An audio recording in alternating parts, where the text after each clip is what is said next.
Les marchés avec CMC Markets, trading de CFD sur action, Forex et indices.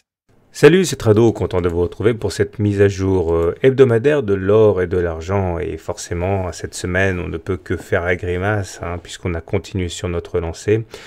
Nous sommes là sur l'or libellé en euros et comme vous pouvez le voir, nous enquillons une quatrième semaine assez douloureuse et les ratios de Fibonacci laissent augurer pour la semaine prochaine d'une continuation de la baisse, statistiquement parlant, puisque regardez, si on prend toute la jambe de hausse qu'il y a eu entre les plus bas et les plus hauts de cette impulsion haussière, on voit qu'on a rebondi dans un premier temps sur les 23,6%, mais une fois qu'on les a eu cassés ici, on est allé chercher le niveau suivant, les 38,2, et comme on les a cassés cette semaine, normalement la semaine prochaine, eh bien la voie est ouverte pour aller au moins chercher un contact avec les 50% de retracement de Fibonacci à 33 560. Ça se trace tout seul, il ne faut pas se laisser impressionner par ces outils si vous les découvrez, il suffit d'avoir le bon logiciel.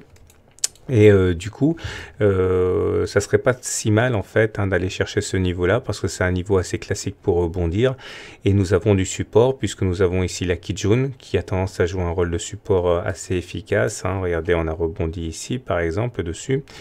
Et également le SAR ici, qui lui aussi a tendance à jouer un rôle de support assez performant. Il ne faudrait pas le casser par contre, parce que si on casse le SAR, il basculerait baissier, comme ça a été le cas ici. Il était haussier, il est devenu baissier. Et là, on pourrait effectivement envisager d'aller chercher beaucoup plus bas. Mais pour l'instant, on va croiser les doigts et espérer que ce niveau, cette zone ici, globalement comprise entre les 33 450 et les 33 600, cette zone jouera son rôle de support. En tout cas, on pourra quand même s'émouvoir du fait que la Tenkan a lâché ici. Il faut savoir également quand une courbe Ishimoku lâche, eh bien, il faut une semaine de confirmation, une bougie de confirmation derrière. Il est tout à fait envisageable, comme ça a été le cas ici, que ce soit une fausse cassure, c'est-à-dire qu'on la casse, mais qu'on repasse au-dessus par la suite. On verra. En tout cas, a priori, on a quand même la possibilité d'aller plus bas. Les indicateurs techniques, d'ailleurs, confirment ceci. C'est-à-dire que le CCI ici vient d'envoyer un signal baissier, puisqu'il est passé en dessous de la zone des 100. Et ça, généralement, eh bien, c'est pas très très bon. Mais la tendance demeure globalement haussière, puisque au regard du système Ishimoku, on est au-dessus du nuage. Le nuage, c'est la zone vert-bleu, là. Et tant qu'on est au-dessus du nuage, eh bien, il n'y a pas de raison de s'inquiéter a priori. Si maintenant on bascule du côté de l'argent, libellé en euros, eh bien là, par contre, c'est un petit peu plus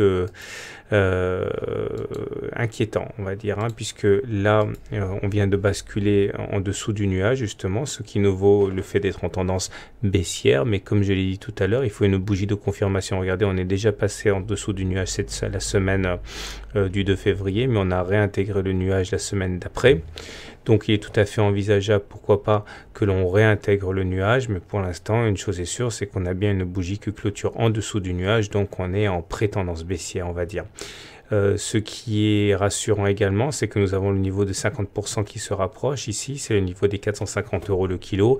Ce que j'ai dit pour l'or vaut pour l'argent, c'est-à-dire qu'on pourrait tout à fait avoir une zone de support pertinente pour un rebond, surtout qu'il est renforcé ce niveau par la présence de la Kijun qui offre un deuxième rempart contre la baisse. Mais là aussi, on a le CCI qui envoie un signal baissier, puisqu'on est passé en dessous de 100. Regardez, la dernière fois que ça s'est produit, c'était là. Ok, bon, ce n'était pas forcément un annonciateur de réjouissance. Au-delà, la tendance donc est plutôt plus mauvaise que sur l'or, mais on va voir ce qui se passe au niveau des 450 € le kilo. Voilà, je vous souhaite une bonne soirée, je vous souhaite de bons trades et je vous dis à la semaine prochaine pour la mise à jour.